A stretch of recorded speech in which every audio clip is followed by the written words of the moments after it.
الرحمن الرحیم۔ السلام علیکم عزیز طلبہ، کیسے ہیں آپ؟ امید کرتا ہوں کہ آپ خیر و عافیت کے ساتھ ہوں گے۔ لیکچر نمبر آج 16 میں چیپٹر نمبر آج ہم 11 پڑھیں گے۔ قدر ایاز لکھنے والے ہیں کرنل محمد خان۔ پہلے ان کا انٹروڈکشن پڑھتے ہیں۔ 1910 میں ان کی پیدائش ہے اور 1999 میں ان کی وفات ہے۔ 89 ایئرس 99 سال ان کی عمر ہے۔ اردو کے ممتاز مزاح نگار کرنل محمد خان چکوال میں پیدا ہوئے۔ ابتدائی تعلیم اپنے ہی گاؤں میں حاصل کی۔ میٹرک کے بعد گورنمنٹ کالج لاہور میں داخلہ لیا۔ اسی دوران میں دوسری جنگ عظیم شروع ہو گئی۔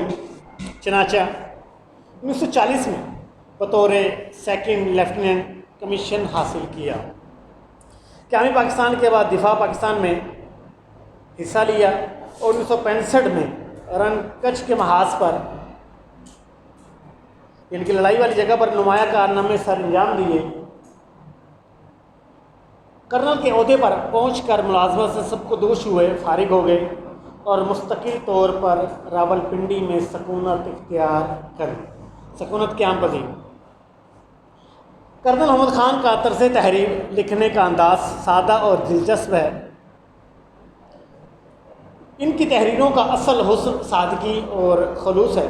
وہ بیتے ہوئے گزرے ہوئے واقعات کو اس انداز میں بیان کرتے ہیں کہ ان میں چھپی ہوئی ظرافت یعنی دل لگی مذاق دل میں گھر کر جاتی ہے، بیٹھ جاتی ہے۔ مذاق کے ساتھ ساتھ وہ انسانی کمزوریوں، جھوٹ، تصنع یعنی کہ دکھاوا اور بناوٹ کے رویوں پر طنز بھی کرتے نظر آتے ہیں۔ انہوں نے کئی موضوعات پر بڑے گراں قدر، قیمتی اور اہمیت کے حامل مزاحیہ مضمون لکھے۔ ان کے ہاں مزاح نگاری کا ایک سلجھا ہوا، ان کے تہذیب یافتہ ایک انداز نظر آتا ہے۔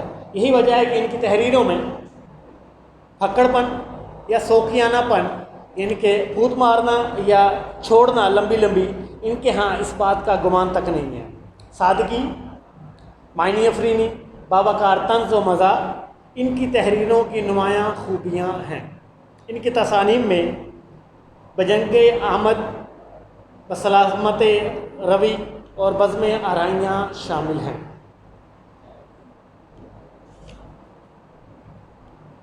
کرنل محمد خان مزاحیہ مضمون ہے یہ صنف کے اعتبار سے۔ چیپٹر لکھتے ہیں قدر ایاز۔ محمود غزنوی کا یہ چہیتا غلام تھا۔ کرنل محمد خان اپنے بارے میں کیا لکھتے ہیں کہ کس طرح انہوں نے زندگی گزاری اور کس طرح ان کا بیٹا دیہاتیوں سے نفرت کرتا تھا۔ تو جب اس کے بیٹے کو پتہ چلا کہ میرا باپ بھی دیہاتیوں میں اس نے زندگی گزاری ہے، تو چھوٹا موٹا چودھری بھی کہلاتا تھا اسکول میں، لیکن تھا پکا پینڈو۔ اور کرنل محمد خان کے بیٹے سلیم کو دیہاتیوں سے سخت نفرت تھی۔ وہ دیہاتیوں کے نام سے چڑھ جاتا تھا اور کسی وجہ سے کسی نے اسی کو دیہاتی بھی کہہ دیا، جس پر کرنل محمد خان کو اپنے بچپن کی کہانی یا اپنے بچپن کی یادیں بتانا پڑی اپنے بیٹے کو کہ بیٹا اس طرح دیہاتیوں سے نفرت نہیں کرتے، بلکہ وہ بھی اللہ تعالیٰ کی ایک مخلوق ہے۔ تو آئیے دیکھتے ہیں ذرا کس طرح ان کا بیٹا دیہاتیوں سے نفرت کرتا ہوا اپنے باپ کی بیتی ہوئی کہانی سنتا ہے، اور اس کو پھر جہاں ایک طرف وہ دیہاتیوں کو دیکھنا نہیں چاہتا تھا، دوسری طرف پھر انہی دیہاتیوں کو گلے لگانے کے لیے تیار ہو جاتا ہے۔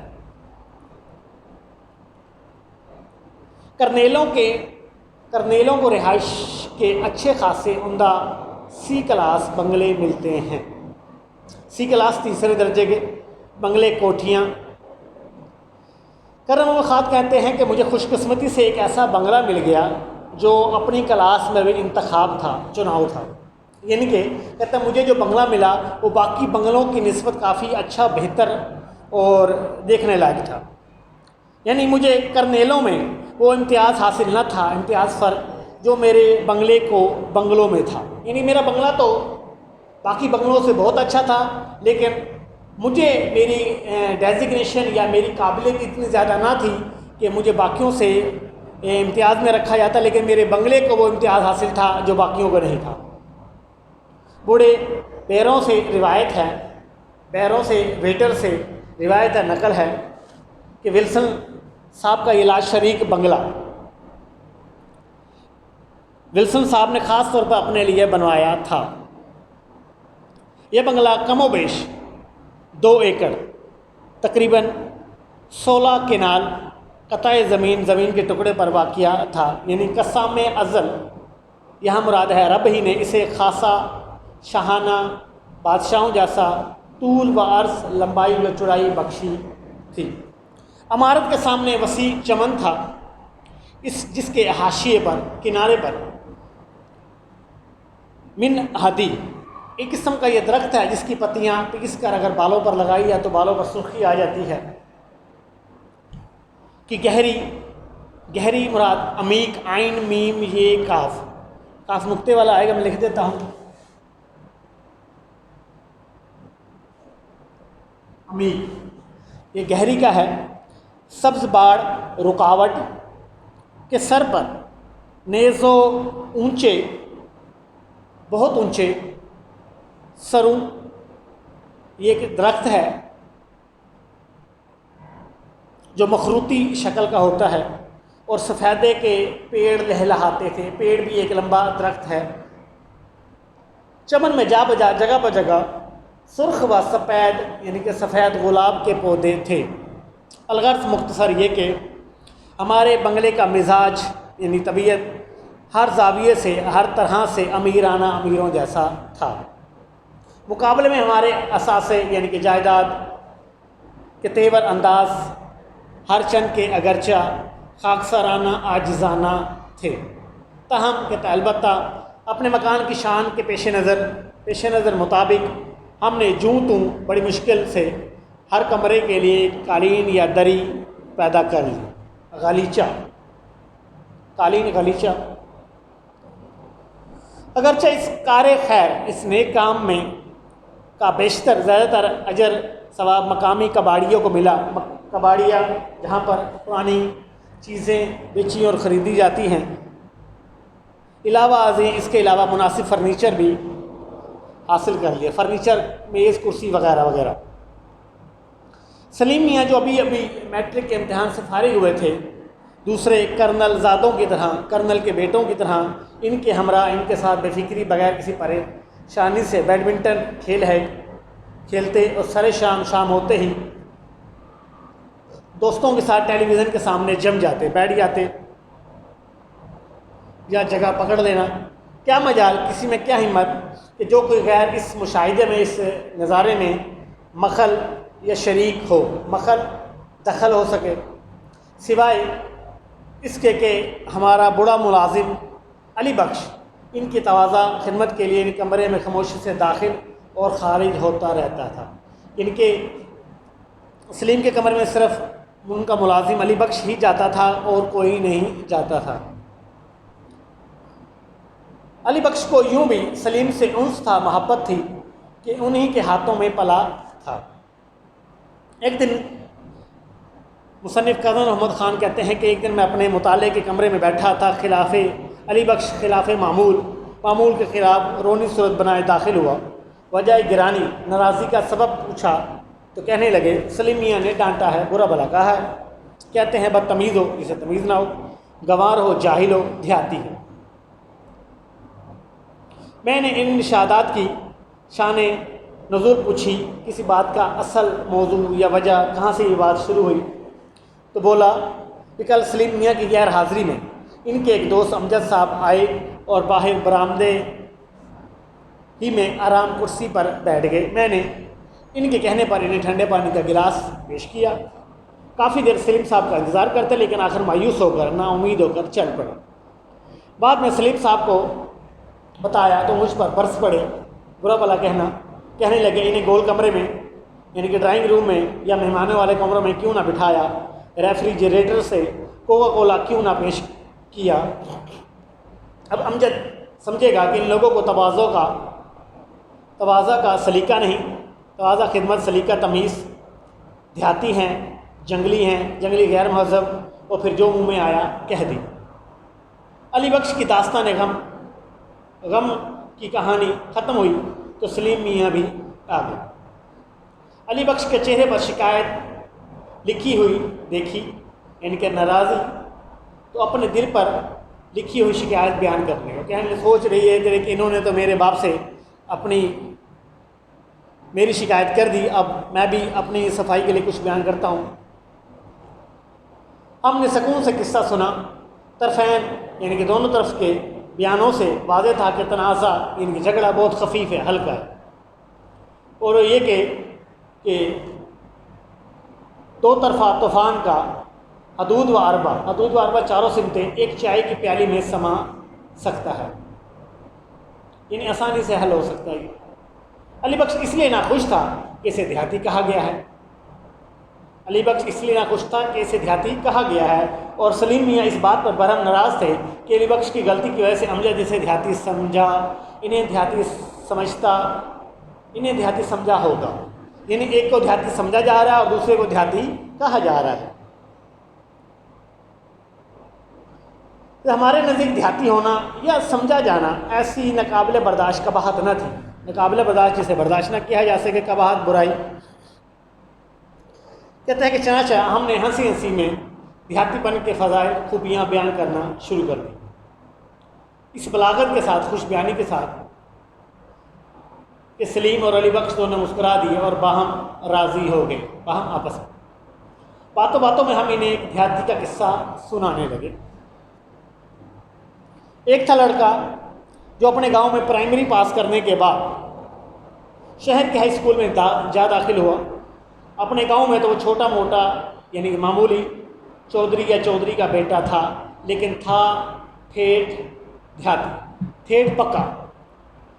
پہلے دن جب وہ دیہاتی لڑکا اسکول میں گیا تو ننگے سر پر صافہ یعنی پگڑی باندھی ہوئی تھی، بدن پر کرتا، بغیر کالر والی قمیص،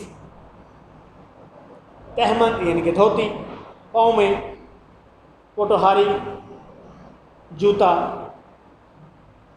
یعنی کہ پوٹوہار کا جوتا اس نے پہنا ہوا تھا۔ ماسٹر جی نے شلوار پہننے کو کہا تو دھیمی آواز، آہستہ آواز میں بولے، او خدایا ستھن تکوئیاں پونیاں نے۔ نمبر 1 نیچے آ جائے، اس کا ترجمہ اس نے لکھا ہوا ہے اسی پیش کے لائن کے بالکل نیچے، او خدایا شلوار تو لڑکیاں پہنتی ہیں۔ سلیم میاں یہ سن کر کھلکھلا اٹھے، زور سے ہنسنا، اور بولے، سچ مچ پکا پینڈو تھا، پکا خالص، مگر ابا جان وہ پتلون کیوں نہیں پہنتا تھا، پتلون مغربی طرز کا پاجامہ۔ میں نے کہا بیٹا یہ آج سے 40-50 برس پہلے کی بات ہے، ان دنوں اگر ماسٹر جی خود بھی پتلون پہن لیتے تو شہر کے کتے انہیں ولایت پہنچا آتے۔ ولایت پہنچانا، ولایت دوسرے ملک، فارن کنٹری۔ ولایت کیوں پہنچاتے؟ کیونکہ آپ نے اکثر دیکھا ہوگا کہ مشکوک لوگوں کو کتے جو ہیں وہ بھونکنے شروع کر دیتے ہیں، چونکہ لباس ایسا ہے، پینٹ شرٹ ایسی چیز ہے جس میں انسان کا جسم جو ہے وہ تھوڑی سی اس کی بناوٹ میں چینجنگ آتی ہے، تو اس وجہ سے کتوں کو یہ چیز مشکوک لگتی تھی، اور اس وجہ سے شروع میں تو کتے پیچھے بھی بھاگتے تھے انسانوں کے، لیکن مگر چونکہ اب ان کو بھی پتہ چل گیا کہ ان کی یہ روز کی روٹین ہے، پینٹ شرٹ، اس کے علاوہ ان کا دوسرا کوئی لباس نہیں ہے، تو اب وہ ان کو یعنی کہ ہم لوگوں کو ولایت نہیں پہنچاتے، یعنی کہ وہ اس طرح نہیں۔ اب وہ ہاں البتہ یہ ہے کہ کسی کوڑے والے کو یہ کتے دیکھیں اس پر بھونکنا شروع کر دیتے ہیں، یا کسی مشکوک کو دیکھیں کسی اور کو تو اس پر یہ بھونکتے ہیں۔ پر آگے دیکھیے گا، سلیم میری بات پوری طرح سمجھے بغیر ہنس دیے، بوڑھا علی بخش پوری طرح سمجھ کر مسکرایا۔ ہم نے کہانی جاری رکھی۔ ان دنوں پتلون پوش یعنی پتلون پہننے والے خال بہت کم، کوئی نظر ہی آتے تھے۔ مثلا سارے اسکول میں ایک سیکنڈ میں مراد یہاں پہ سینئر ماسٹر صاحب تھے جو سوٹ پہنتے تھے، لڑکے انہیں جینٹل مین، شریف آدمی کہا کرتے تھے یا فیشنیبل۔ لاہور میں تعلیم پائی تھی، وہیں کے رہنے والے تھے، ہر فکرے میں 2-3 لفظ انگریزی کے بولتے تھے، اور لڑکے رشک سے مرنے لگتے تھے۔ رشک کرنا برابری کی خواہش۔ آدمی خوش مزاج تھے، زندہ دل، ہاکی کے کھلاڑی تھے، شکار کے شوقین۔ ایک دفعہ دسمبر میں شکار کرتے کرتے اسی دیہاتی لڑکے کے گاؤں جان نکلے جو کہ پتلون پہن، جو کہ تہمد پہن کر یا دھوتی پہن کر پہلے دن اسکول جا آیا تھا۔ رات ہو رہی تھی تو اس ماسٹر جی نے اسی کے ہاں ٹھہرنے کا فیصلہ کیا۔ ان کے دروازے پہ جا کے دستک دی۔ لڑکے نے اچانک ماسٹر جی کو گھر کے دروازے پر دیکھا تو ایک لمحے کے لیے چکرا سا گیا۔ چکر آ جانا۔ ماسٹر جی نے کئی دفعہ مذاق میں کہا تو تھا کہ ہم ایک دن چھوٹے چودھری کے مہمان بنیں گے۔ اس کو چھوٹے چودھری بھی کہا جاتا تھا اسکول میں۔ ماسٹر جی اسے چھوٹا چودھری بھی مذاقاً ہی کہتے تھے، لیکن چھوٹے چودھری کو توقع تھی، امید تھی کہ ماسٹر جی مذاق کو مذاق کی حد تک رکھیں گے، جن کے مذاق کرتے ہیں تو ختم ہو جائے گا مذاق۔ مگر وہ آج وہ سرحد پھلانگ کر پار کر کے ان کے روبرو آ کھڑے ہوئے، یعنی مذاق ختم ہوا اور سیریس میں وہ ان کے سامنے کھڑے ہوئے۔ تو چھوٹے چودھری کو میزبانی کے بغیر چارہ نہ تھا، حل نہ تھا۔ یہ نہیں کہ چھوٹے چودھری یا ان کے گھر والے مہمان نواز نہ تھے، مہمانوں کی خدمت کرنے والے، انہیں صرف اس بات کا یقین نہیں تھا کہ ان کی مہمان نوازی ماسٹر جی کو موافق بھی آئے گی یا نہیں، ان کو مطابق بھی ہوگی۔ عام طور پر ایسا ہوتا ہے، ہمارے گھر میں کوئی بڑا مہمان آئے تو ہم تھوڑے سے کنفیوز یا گھبرا جاتے ہیں کہ پتہ نہیں اب مہمان نوازی کیا کی جائے، کیا لایا جائے ان کے لیے جو ان کی شان کے مطابق ہو یا ان کی اہمیت کے، ان کی عزت کے برابر ہو، تو انسان تھوڑا سا کنفیوز ہو جاتا ہے۔ پھر بات چیت یا مشورے کے بعد پتہ چلتا ہے کہ فلاں چیز ان کے مطابق سوٹ رہے گی، تو جس پر ہماری ناک بھی نہیں کٹے گی اور ان کو بھی کھانا اچھا مل جائے گا۔ عام طور پر ایسا ہوتا ہے۔ تو اب یہ بھی یہی سوچتے تھے کہ ہم ماسٹر جی اب آگے ہیں، ماسٹر ہے، استاد ہے، پہلے استاد کی بہت زیادہ عزت ہوتی تھی، اب تو کم ہو گئی ہے۔ تو اب ہم ان کے لیے کیسے مہمان نوازی کریں، کیسے ان کی خدمت کریں، بس اس بات پہ وہ پریشان تھے۔ مہمان نوازی کرنے انہیں آتی تھی، آگے دیکھیے گا۔ بہرحال انہوں نے اپنی تواضع کی خدمت کی ابتدا کی۔ چھوٹا چودھری اور اس کے بڑے بھائی ماسٹر جی کو بصد تعظیم بڑی عزت کے ساتھ اپنی چوپال میں لے گئے۔ چوپال دیہاتی بیٹھک۔ چوپال کے 2 حصے تھے، ایک حصے میں گھوڑی بندی تھی اور دوسرے کے عین مرکز پر درمیان میں آتش دان، آگ کی انگیٹھی، جس کی آگ کے شعلے اور دھواں بیک وقت ایک ہی وقت میں بلند ہو کر چوپال میں روشنی اور اندھیرا پھیلا رہے تھے۔ روشنی اور اندھیرا کیسے پھیلا رہے تھے؟ کیونکہ جب روشنی تب ہوتی تھی جب اس کی آگ نکلتی تھی، اور اندھیرا تب ہوتا تھا جب اس آگ سے دھواں نکلتا تھا، تو روشنی بھی ہو رہی تھی، اندھیرا بھی ہو رہا تھا۔ آتش دان کے ارد گرد خشک نرم گھاس کا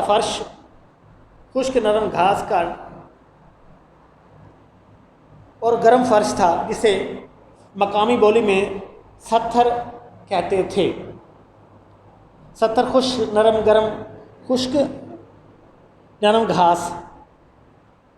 گاؤں کے 20-22 آدمی ستھر پہ بیٹھے حقہ پی رہے تھے۔ حقہ تمباکو پینے والا آلہ۔